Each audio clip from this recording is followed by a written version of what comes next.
J'ai un mode wave. En plus, ce qui est cool, c'est qu'il a son récupérateur de pellicule ici. C'est pratique si vous voulez récupérer vos pellicules à l'intérieur. Enfin, moi j'ai pas de cheveux, donc cette fonction me sert à rien. Le mode wave, c'est le dernier synthé de chez Korg. C'est un synthé entièrement numérique à table d'onde. Vous voyez, il reprend le même format que les deux précédents, le Wave State et l'OP6. Grosse différence, c'est le moteur sonore. Et là, vous allez voir. Oh my god!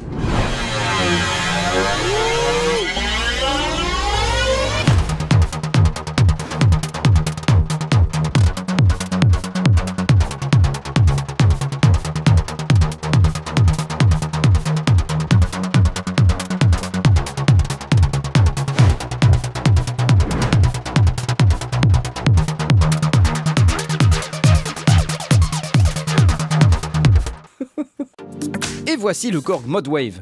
Inspiré du très fameux DW8000, son ancêtre aussi fabriqué par Korg, le Mode Wave est un synthétiseur numérique bitimbral à table d'onde. Chacun des deux timbres, qu'on appelle des layers, possède deux oscillateurs qui peuvent mixer jusqu'à deux tables d'onde morphables, A et B, ou héberger un sample chacun. À ceci s'ajoute un oscillateur sub commutable en générateur de bruit. Côté modulation, on a largement ce qu'il faut avec le Motion Sequencer 2.0 qui rappelle beaucoup ce qu'on peut trouver sur le Wave State. On s'en sert pour enregistrer 4 step lanes, plus des informations de pitch et de timing. On a aussi une lane master pour contrôler l'ensemble.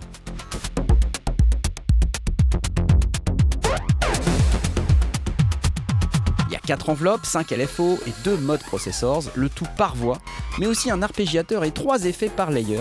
On peut encore y ajouter par-dessus une reverb master et un égaliseur paramétrique à 4 bandes pour sculpter le son à son goût.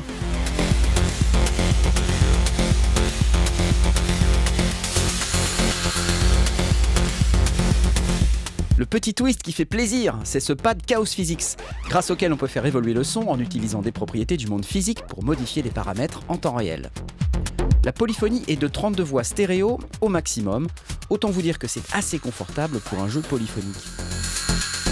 A l'arrière, on trouve une sortie casque et une sortie stéréo en jack 635, en symétrique s'il vous plaît, de quoi entrer une pédale de sustain, un port USB de type B pour la connexion à l'ordinateur, une paire de prises MIDI au format DIN, le bouton on-off et le connecteur d'alimentation dont l'adaptateur est par ailleurs fourni.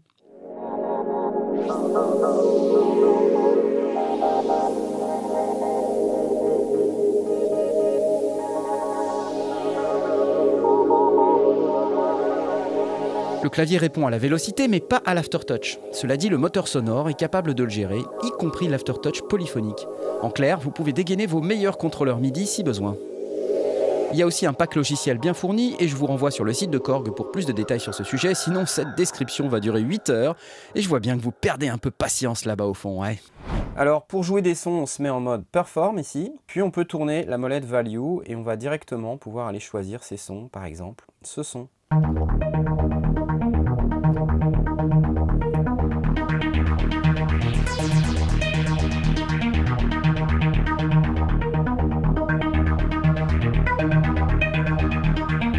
Vous avez une zone là où on peut naviguer et qui va vous permettre d'accéder sur le panneau avant à toutes les sérigraphies qui sont bleues là. Pour sélectionner les sons dans le mode wave, il y a pas mal de trucs super intelligents. Déjà, il y a la notion de setlist. Si je me mets là, que j'appuie sur setlist, je me suis créé ma propre setlist, je l'ai appelée Knarf Setlist, dans laquelle j'ai mis des sons. Je peux aller les sélectionner ici directement.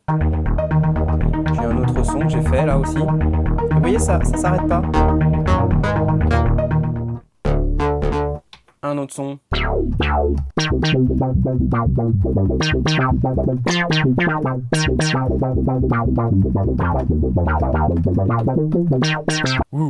Et dans les sons, on peut aussi paramétrer ce qu'on appelle des mode knobs. C'est ces 4 boutons rouges là qui sont là. En général, quand il y a un truc qui est rouge, c'est important. Ou alors rouge, des fois, ça peut correspondre à la vitesse. Par exemple, une voiture rouge va beaucoup plus vite qu'une voiture d'une autre couleur. Par convention, quoi. Non?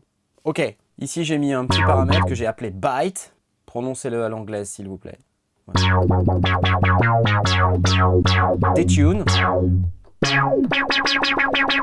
Et je peux mettre de l'effet. Puis après, je peux activer ce qu'on appelle les physics. Vous avez ce petit point et quand je le lance, vous voyez, il réagit de manière physique. Il rebondit sur les côtés et puis il y a une espèce de boule blanche au milieu sur laquelle il y a des interactions, un peu comme si on était dans le monde réel. C'est pour ça que ça s'appelle le chaos physics. Et c'est vous qui déterminez en fait les caractéristiques de ce monde physique et comment ça va interagir, rebondir, se déplacer, etc. Et sur le chaos physique, vous allez pouvoir associer en vertical et en horizontal le paramètre de votre choix à l'intérieur du synthé.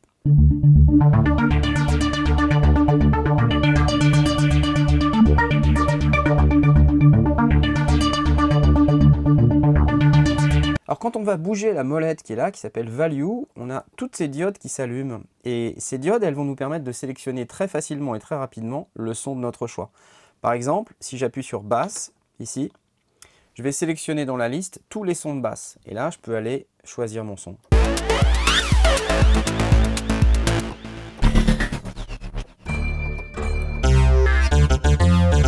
Pareil pour les leads. Synthé.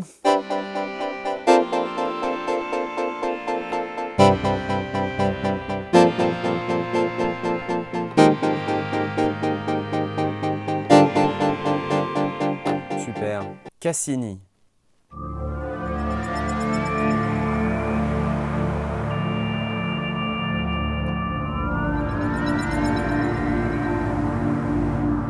Comment ça marche? Le synthé s'organise autour de 2 layers. Les layers, c'est 2 sons différents organisés d'une certaine manière, soit en split, soit en couche, soit directement en multitimbral. Vous pouvez par exemple associer un canal MIDI à la layer A, un autre à la layer B et déclencher 2 sons différents depuis votre station de travail audio numérique. Chaque layer, comme je vous ai dit, va contenir un son entier, c'est-à-dire ce qu'on appelle un programme. D'ailleurs, on les voit ici, vous voyez, sur Cassini.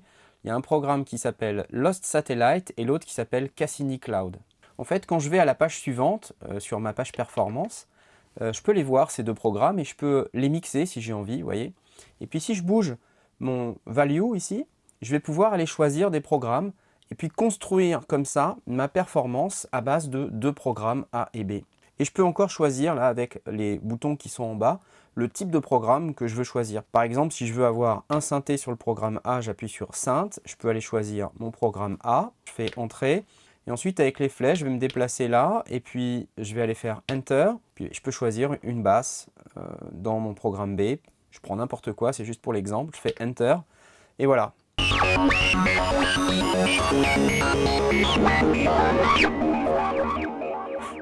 Donc là, je viens de construire un nouveau programme sur la base de la performance que j'avais qui s'appelait Cassini, s'appelle toujours Cassini, sauf que à la place des 2 programmes qu'il y avait initialement, j'ai remplacé par 2 autres programmes.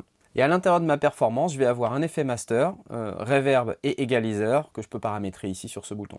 Si je zoome un peu sur chacune des layers et sur chacun des programmes qui composent cette layer, comment on fait un programme? Pour ça, je vais revenir sur ce qu'on appelle la init performance. Vous voyez, elle est au tout début, je fais Enter. J'ai vraiment un son de base de base. Chaque layer, comme je vous ai dit, est composé de 2 oscillateurs. La layer A est allumée, mais pas la B. Pour l'allumer, je peux double taper. Ça allume cette petite diode et ça me permet d'ajouter la layer B. Allez, je désactive la B, je reviens sur la A. Et à chaque fois que je vais appuyer sur A ou sur B, mon panneau avant, il va être dédié à cette layer.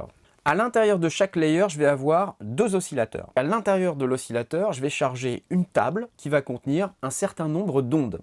Pour qu'on entende bien l'oscillateur 1, avec le mixeur qui est ici, vous voyez, level, je vais baisser le niveau de l'oscillateur 2. Et là, j'ai mes 4 ondes. Donc, une forme d'onde dents de scie, une forme d'onde carré, une forme d'onde triangle et une forme d'onde sinusoïde. Et vous voyez, ça passe de manière continue de l'une à l'autre.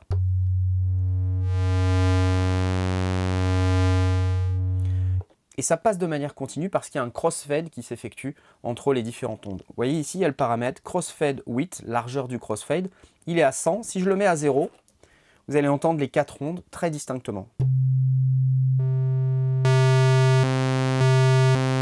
Voilà, c'est ça une table d'ondes, c'est un certain nombre d'ondes entre lesquelles on peut faire du crossfade, aller de l'une à l'autre avec un bouton. Je vais me remettre à 100. Bien sûr, il y en a d'autres. Là, j'étais sur Basic 1, mais si je tourne la molette Value, j'en ai plein d'autres. Là, Basic 2. Vous voyez, c'est Basic, mais c'en est une autre.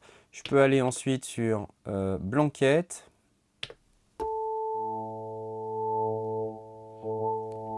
vous vous rendrez compte qu'il y a quand même pas mal de formes d'ondes. Je crois qu'il y en a 200 de base, mais on peut ajouter les siennes à l'intérieur. Vous allez voir comment tout à l'heure. Regardez celle-ci qui s'appelle Borg, elle est hyper marrante.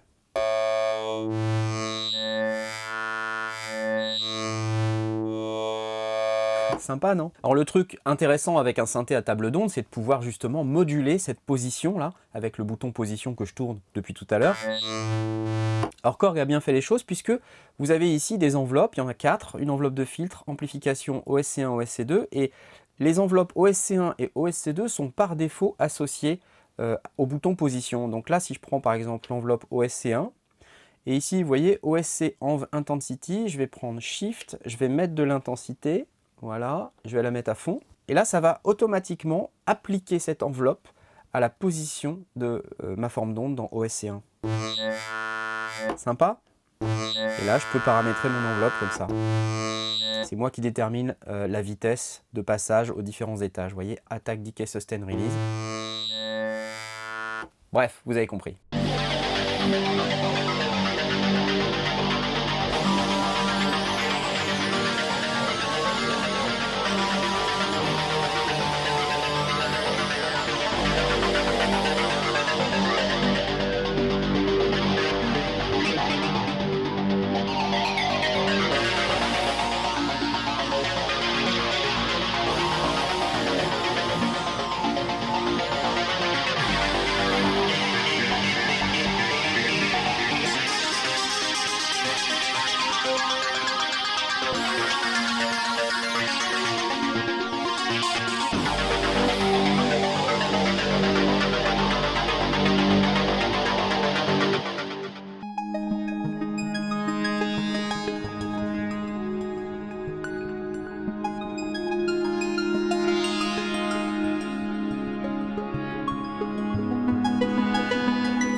C'est pas tout évidemment, dans les oscillateurs on va trouver des fonctions vraiment cool. Je vais me remettre sur une init performance. Je vais pouvoir morpher mon oscillateur en quelque chose d'autre. Donc là si je maintiens Shift et que je fais Morph Type,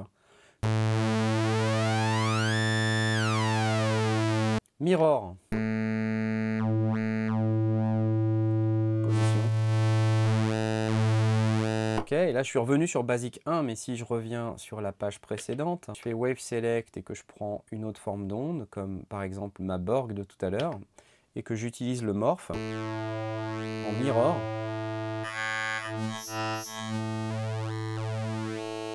Vous voyez, ça commence à être assez cool. Il n'y a pas que le Morph, il y a aussi un modificateur de forme d'onde ici.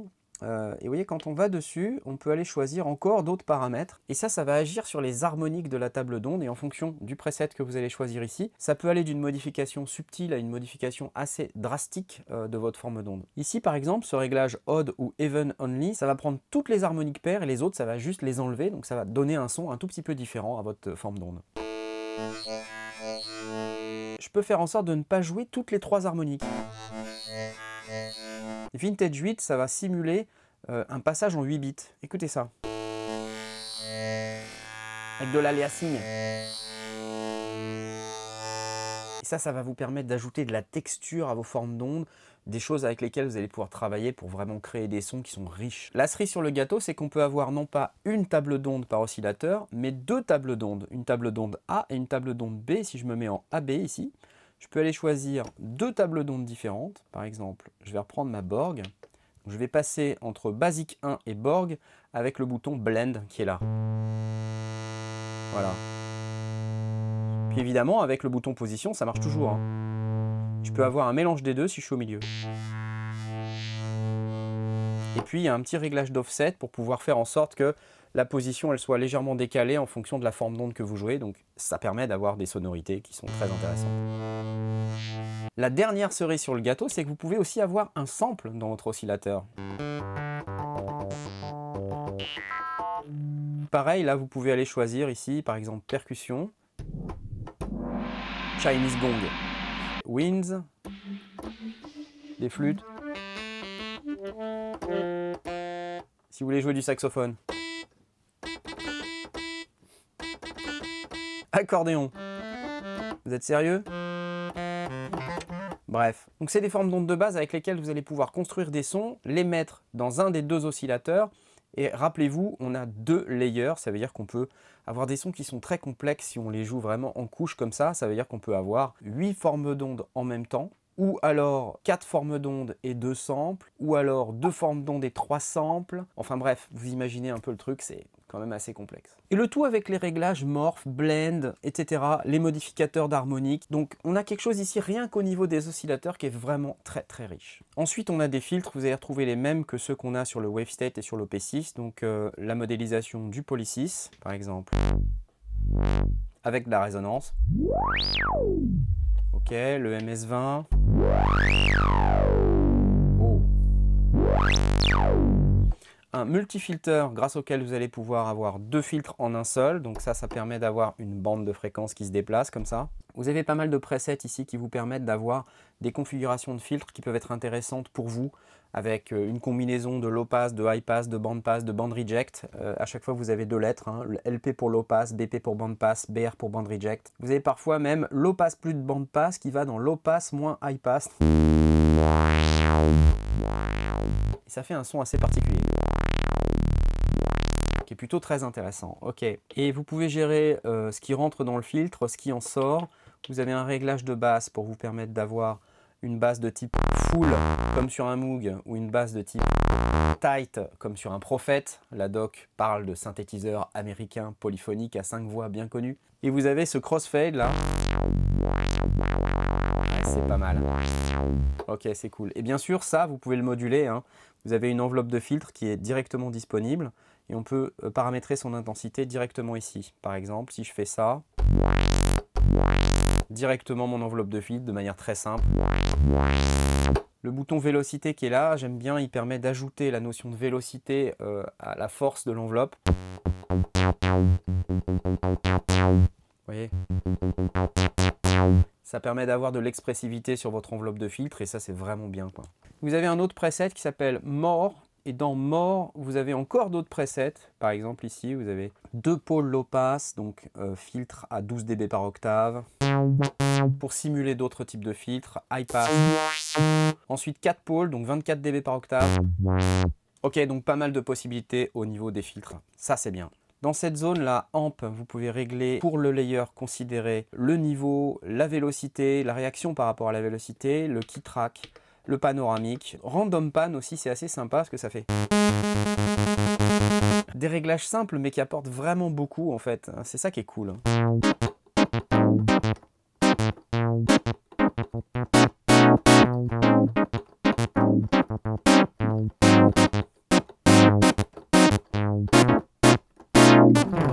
Et vous voyez, en fait, on peut avoir des sons qui sonnent analo aussi grâce à ces filtres. Donc, on n'est pas coincé avec des tables d'ondes qui sonnent super numériques. Parce qu'en fait, il y a tellement de choses intéressantes à l'intérieur de ce synthétiseur qu'on va pouvoir créer des sons super complexes avec aussi cette sonorité bien lourde, bien massive qu'on aime bien dans les synthés analogiques. Ah ouais, il y a un truc dont je vous ai pas parlé, c'est qu'on peut aussi faire de la FM avec le mode Wave. Ah oui! Parce qu'en fait, à l'intérieur de l'oscillateur 2, je vais vous montrer, il y a un réglage spécial dans le morph de l'OSC2 qui permet de faire de la FM. Regardez, je vais me mettre par exemple avec le level de l'oscillateur 1 à 0 que je vais mettre sur une forme d'onde sinusoïde. Sur le deuxième, je vais me mettre aussi sur une sinusoïde. Par contre, dans Morph Type, ici, je vais aller chercher FM. Vous voyez? Et là, je vais gérer le morph. Et oui, c'est de la FM. Et ça me permet de vous montrer comment on fait de la modulation, puisque ce morph, ce que j'aimerais, c'est le mettre sur une enveloppe. Alors comme je vous ai dit tout à l'heure, les enveloppes OSC1 et OSC2, elles sont par défaut associées aux paramètres position, mais je peux aussi les associer à ce que je veux, hein. C'est pas un problème. Pour ça, j'ai un bouton mode ici. Donc là, le processus est assez simple, hein. Pour entrer une modulation, il me demande d'entrer la destination. Donc ma destination, c'est le morph. Voilà. Il a trouvé OSC2 morph. Et il me demande maintenant la source, à partir de quoi je veux moduler. Je vais utiliser l'enveloppe OSC1. hop. Et là, je fais Enter. Avec quelle intensité? Donc, je vais appuyer sur Enter pour aller plus vite. Et puis, je vais mettre une intensité à 100% pour qu'on l'entende bien. Et maintenant, mon enveloppe OSC1, elle va gérer la quantité de FM entre l'oscillateur 1 et l'oscillateur 2. Écoutez ça.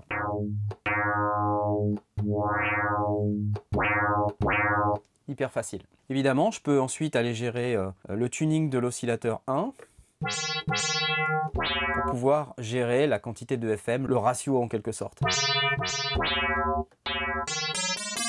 Et là, on a un son typiquement FM. On peut même faire une basse. Regardez si je fais ça. Et avec le tune. Ouf. Vous voyez, il y a de quoi s'amuser.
Du coup, ces questions de modulation, ça me permet de vous montrer un truc intéressant dans le mode Wave, qui existe aussi dans le Wave State. C'est la possibilité de mettre un mode processor, c'est-à-dire le fait de traiter une source de modulation pour lui appliquer des choses afin qu'elle module différemment un paramètre. Je vais revenir sur ma init performance, là. Il y a 5 LFO, comme vous pouvez voir. Dans les LFO, il y en a qui sont automatiquement associés au filtre, à l'amplification et au pitch, mais aussi à OSC1 morph et OSC2 morph. Vous savez, les paramètres qu'on a triturés ensemble tout à l'heure. Alors bien sûr, vous pouvez faire complètement autre chose avec ces LFO si vous voulez. Par défaut, c'est associé comme ça, mais vous pouvez tout réorganiser à l'intérieur du mode Wave. Je vais mettre un petit peu de LFO sur le pitch. Je vais mettre un peu d'intensité. La fréquence se règle ici. On peut la synchroniser au tempo, bien sûr. Donc là, je viens de mettre du LFO sur mon pitch. Maintenant, ce que je vais faire, c'est que je vais aller dans Mode. Et puis, dans les pages suivantes, là, vous allez trouver un machin qui s'appelle le mode processor. Je vais dire à ce mode processor d'aller chercher l'oscillation de mon LFO pour pouvoir en faire quelque chose d'autre. Écoutez ça. Je vais prendre la fonction quantize, Enter. En input, je vais lui demander d'aller me chercher le générateur de LFO pitch. Pitch LFO, voilà, hop. Et puis je vais lui dire de mettre, je sais pas moi, 6 steps par exemple. Parfait. Donc là, ce qui se passe en arrière-plan, c'est que je viens d'associer le mode processor numéro 1 au LFO de mon pitch. Alors, je vais enlever le LFO de mon pitch. Et maintenant, je vais ajouter une modulation. Et au lieu de prendre le LFO de pitch pour pouvoir faire moduler le pitch de mon oscillateur 1, je vais prendre le mode processor numéro 1. Je vais dans Mode. Je fais la même procédure que tout à l'heure. J'appuie sur Mode, Page Plus. Ma destination, c'est le Tune. Je fais Shift Tune. Voilà, OSC1 Tune. Pour la source, je vais juste appuyer sur Enter. Et je vais aller chercher ici dans mes générateurs mon mode processor numéro 1. Le voilà, Enter. Et il va me demander sur combien de demi-tons je veux agir. Donc je vais appuyer sur Enter. Et je vais mettre 12 demi-tons. Alors vous vous rappelez, le mode processor, il utilise le LFO du pitch pour pouvoir en faire quelque chose de quantisé avec 6 steps si vous vous rappelez bien. Je vais baisser sa vitesse. C'est toujours dépendant du LFO du pitch, mais par-dessus j'applique le mode processor numéro 1 qui va découper et quantiser en 6 étapes ce qui sort de mon LFO 1. Je peux changer la waveform de mon LFO. Par exemple, si je fais slow down, je vais augmenter la fréquence. Je vais aller dans ma modulation, je vais mettre 24 demi-tons pour que ça soit encore plus évident.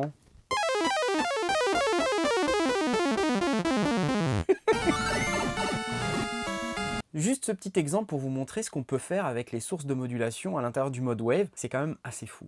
C'est pas fini parce que à l'intérieur du mode Wave, on a aussi un séquenceur. Et oui, regardez, ici, il est là. Et c'est pas un séquenceur comme les autres, c'est un motion séquenceur. Donc Korg a introduit ce qu'ils appellent Motion Sequencing 2.0. Vous allez voir que ça va vous rappeler énormément ce qu'on trouve dans le Wave State, c'est-à-dire on va pouvoir faire évoluer certains paramètres du synthétiseur en fonction de cette séquence. On va retrouver la notion de lanes comme dans le Wave State. Si j'appuie 2 fois là-dessus, on va retrouver cet écran. Et vous voyez, ça ressemble étrangement à ce qu'on a sur le Wave State. Et vous avez plusieurs lanes, en gros des fils, c'est comme des fils d'autoroute. Et chacune de ces fils va avoir sa propre durée, sa manière d'avancer et va agir sur un paramètre en particulier. Pour vous montrer comment ça marche, le plus simple, c'est de faire une séquence. Donc je vais en faire une sur le pitch. Je vais pouvoir faire une séquence jusqu'à 64 pas avec 4 banques de 16 pas. Vous voyez, là, je suis dans la banque A.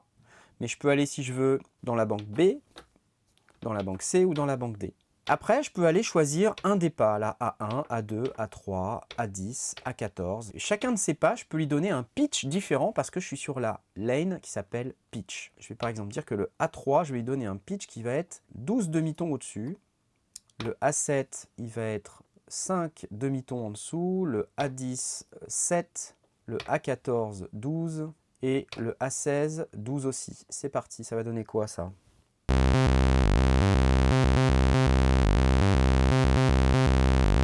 Alors si je fais Sec View ici, je peux voir ce qui se passe. Et vous voyez, c'est un gate sequencer, c'est-à-dire que la séquence, elle n'existe que quand j'appuie sur la touche. Ok? Je peux faire un accord si j'ai envie. Alors évidemment, je peux agir sur le timing également. Ça veut dire que chacun des pas peut avoir son propre timing. Alors, je vais faire un truc un peu bizarre. Par exemple, prendre la lane timing qui est ici. Donc hop, je vais lui donner une longueur de 4. Je vais aller de A1 à A4. Vous voyez, ça réduit la durée de ma séquence. Je peux lui dire que je vais en avant puis en arrière. Tiens, je vais faire ça. Qu'elle se répète de manière infinie. Je peux le mettre à une speed normale. Sinon, après, quand j'appuie sur chacun des steps, je peux dire par exemple que ce step, il va durer une double croche. Mais ce step, il peut durer autre chose. Il peut durer une croche. Ce step, une double croche, et ce step, une croche. Et ça va donner ça.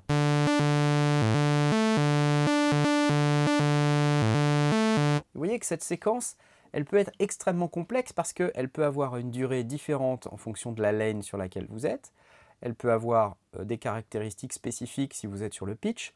Sur le shape, vous pouvez gérer aussi d'autres caractéristiques. Vous avez 4 lanes A, B, C, D dans lesquels vous pouvez enregistrer n'importe lequel des paramètres. Donc ça commence à faire des trucs qui sont assez sympas. Et enfin, on a des effets, et oui, des effets par layer. Donc par exemple, il y a un pré-FX qu'on peut activer ou désactiver avec un double tap. La petite diode qui s'allume en dessous. Je vais mettre un petit compresseur. Donc là, je peux mettre un moderne compresseur. Il y a des presets qui sont issus des presets de la machine. Qu'en fait, dans le mode Wave, on peut sauvegarder des presets pour à peu près n'importe quoi. Ça, c'est assez dingue. On peut aussi mettre un égaliseur paramétrique, un ring modulator, trémolo, un wave shaper. Si par hasard vous pensez que vous n'avez pas assez d'options au niveau des oscillateurs, vous pouvez encore les détruire à ce niveau-là. Sympa le wave shaper. Un mode FX, donc là on va retrouver plutôt des effets de modulation comme des chorus, des flangers, du stéréo chorus. Attendez, dans Modern Chorus, il y a un truc génial qui s'appelle le super chorus. Waouh! Je vais vous montrer un autre truc qui est en fait dans Perform, là quand on va dans les pages suivantes, parce qu'il n'y a pas de petit bouton pour savoir qu'il y a des pages suivantes, mais moi je suis curieux, je vais cliquer. Et donc là, je vais là-dedans, vous avez les keyboard zones, velocity zones, donc les trucs pour arranger les layers, là, donc ça c'est bien. Mais derrière, vous avez encore d'autres trucs. Vous avez par exemple programme setup pour le volume, le transpose.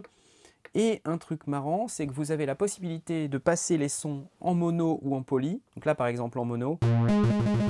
Mais surtout, vous avez un truc qui est plutôt sympa ici. Le unisson, parce qu'il y a un unisson. Si je mets par exemple 4 voix. Waouh! Et je peux détuner. Et je peux mettre de la thickness et de la stéréo. Wow!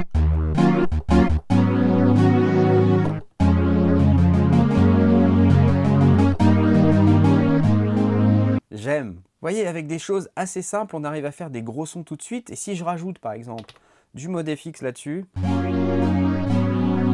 du delay, ouah, je suis sur un preset Type Echo, mais sinon je peux mettre du multiband mode delay qui est un truc assez monstrueux. Et je peux mettre de la reverb si je veux. Magnifique. Ok. Enfin bref, vous voyez l'idée, il y a des effets, c'est cool.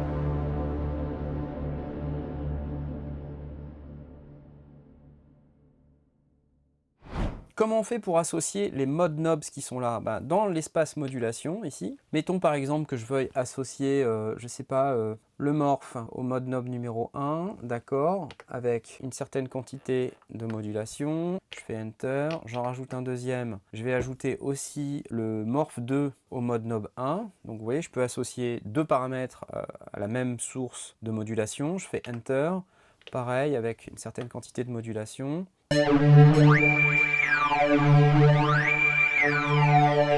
Et ce que j'aime bien aussi, c'est que dans cette zone, on peut aller nommer son mode knob pour savoir de quoi ça cause, quoi, en fait. Je fais par exemple Shift Page- pour enlever tout ça. Et puis après, je n'ai plus qu'à dire, par exemple, que je veux que ça s'appelle Knarf Mode. C'est parti. Enter. Voilà. Et maintenant, dans mon Perform, vous voyez, ça s'appelle Knarf Mode.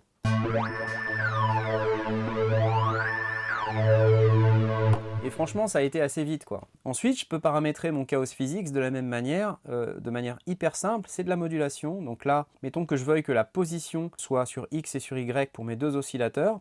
Je fais mode page plus, je choisis ma destination, par exemple position. Là, je me mets sur Chaos X, Enter, avec une certaine quantité de modulation, voilà. Ensuite, je fais mode page plus, je prends la position de l'oscillateur 2, je mets en Y, Enter, avec une certaine quantité de modulation. Voilà. Et ben c'est cool. Et donc maintenant, je peux aller bouger ça. Pour que ça s'entende un peu plus, je vais aller choisir d'autres types de formes d'ondes. Par exemple ici, Crackles, Enter.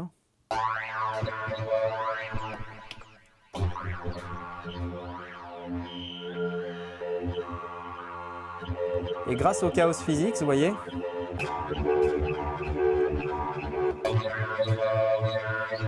et parlons-en un peu du Chaos Physics, mais je peux aller, quand j'appuie là, j'ai 3 pages, et je peux même mettre des presets de Chaos Physics. Vous voyez, par exemple, si je vais là-dessus, je peux avoir des presets particuliers de Chaos Physics.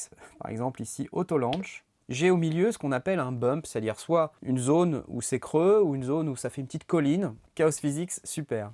Dernier truc un tout petit peu particulier et que j'ai bien aimé dans le mode Wave, quand je vais aller dans Utility, là, dans Global Scale ici, il y a une fonction très cool qui permet, avec les boutons octave, de switcher de gamme. Et donc là, par exemple, si je la mets à On, mon bouton, il se transforme, il devient bleu, et ça veut dire que quand le bouton numéro 1 est appuyé, je vais être sur la gamme Equal Temperament, et quand je vais être sur le bouton 2, je vais être sur la gamme Arabique. Et ça, je trouve ça assez cool.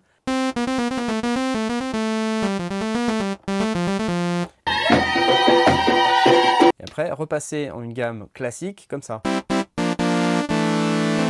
Merci pour l'Afrique du Nord, Korg. Voilà, ça c'était pour le synthé. Mais il y a encore un truc super dont je ne vous ai pas parlé qui va certainement vous plaire. C'est maintenant. Non, le truc génial avec le mode Wave, évidemment, c'est qu'il y a un éditeur. Non seulement c'est un éditeur, mais c'est aussi un logiciel de gestion de librairie, de performance, de programme, de tout, enfin tous les types de presets. On va pouvoir les gérer avec l'éditeur. Il est là, regardez. Quand on démarre le Librarian, c'est un éditeur Librarian. Et vous voyez, on peut gérer tout type de données. Donc là, il y a All Data. Et vous voyez qu'on a aussi une rubrique pour les perfs, les programmes, le chaos. Vous avez aussi des presets pour le chaos pad. On peut gérer les motion sequence, les différentes motion sequence lanes. Ça veut dire vraiment, on peut aller jusqu'au niveau de chaque step lane, sequencer lane qui sont là. On peut aller enregistrer des presets. Bien sûr, les wavetables. Vous voyez qu'il y en a quelques-unes qui sont chargées par défaut. Il y en a un peu plus de 200, 238 pour être exact. Même les scales, en fait, sont dans le Librarian. Les effets et bien sûr les setlists. Et donc ça, c'est plutôt très cool. Et ce qui est vraiment sympa, c'est aussi qu'on peut, quand on double-clique sur un programme, évidemment, le charger directement sur le mode Wave. Et après, on a le bouton magique Editor qui est là. Et c'est génial, on va pouvoir, avec cet éditeur, accéder à tous les paramètres du synthé, tous les paramètres du mode Wave qui sont disponibles. On les a sur l'écran. Donc ça, c'est vraiment génial. Vous voyez, Layer A, Layer B. On peut allumer ou éteindre. Et puis, on peut nommer les modes knobs qui sont là. On peut affecter des modulations. Par exemple, si je veux affecter une modulation, ici, vous voyez, j'ai déjà des modulations qui sont paramétrées avec les différents steps de séquence qui sont mis là. Là, on a en bas une zone keyboard, chaos physics. On peut gérer le chaos. D'ailleurs, je peux l'allumer. Et quand je l'allume, j'ai tout un tas de paramètres supplémentaires, vous voyez, qui sont disponibles de base dans le synthé, mais que je peux accéder directement via l'éditeur. Les LFO, vous voyez, il y en a 5. Les enveloppes, il y en a 4, le key track et les modes processor, le motion sequencer, et vous voyez qu'on peut aller jusqu'à 64 pas ici, qu'on peut afficher. Vraiment super, hein, sérieux. Là, il y a un gros boulot de fait sur l'éditeur. Et puis bien sûr, les effets. Et on va pouvoir aller choisir des presets aussi sur les effets, comme vous pouvez voir. Que ce soit le pré-FX, le mode FX, le delay ou la master reverb, ou alors même l'égaliseur. Donc bref, franchement, super cool. Et puis surtout, un truc génial, c'est qu'on va pouvoir importer et exporter ces sons. Via le Librarian, ici, on va pouvoir directement faire un backup et un restore. Et là, vous voyez, il y a un petit menu super qui s'appelle Import WAV as Wavetable. Ça veut dire qu'on va pouvoir importer ses propres tables d'ondes à l'intérieur du mode Wave. Ça, c'est une super nouvelle. Il n'y a pas encore d'interface pour importer ces samples, mais tenez-vous bien puisque Korg m'a même passé en bêta le logiciel d'éditeur de Wave. Je vais vous le montrer tout de suite. Et vous voyez, c'est ce truc-là, et grâce à ça, on va pouvoir carrément dessiner ces wavetables, vous voyez. Donc ça, c'est assez cool. Phase shift, c'est génial. Enfin, il y a plein de moyens de pouvoir gérer ses propres tables d'ondes, donc ça c'est vraiment très cool. Ça va vous permettre de faire les vôtres et ensuite de les importer dans le synthé, donc vraiment une super nouvelle. Je ne sais pas trop où Korg en est dans ce logiciel, mais en tout cas c'est vraiment une super nouvelle. Ah, je peux changer les couleurs si je veux, trop génial. Vous voyez, version VModWave 0.2 de Synthesis Technology, je ne sais pas ce que c'est, mais c'est bien. Aussi dans le Librarian, un truc très cool, c'est qu'on peut classer les patchs par auteur, et là on se rend compte qu'on a notre ami Airwave qui a fait partie des voiceurs de ce synthétiseur, comme ça a été le cas sur le WaveState d'ailleurs. Ce que j'aime bien dans les performances de Airwave, c'est vraiment que pour apprendre à programmer ce synthé, c'est une mine d'or. Rien que ça, c'est génial, c'est-à-dire que ça vous permet d'aller regarder quelles sont les astuces qu'il a utilisées pour pouvoir éventuellement même les réutiliser et créer vos propres patchs en utilisant ces astuces. Donc rien que pour ça, c'est super. Cette perf-là qui s'appelle Biggerish, c'est carrément une track complète. D'ailleurs, c'est marrant parce qu'il dit « Inspired by analog techno, this one is a track on its own ». Il y a beaucoup à apprendre en analysant ses performances. Chapeau Airwave.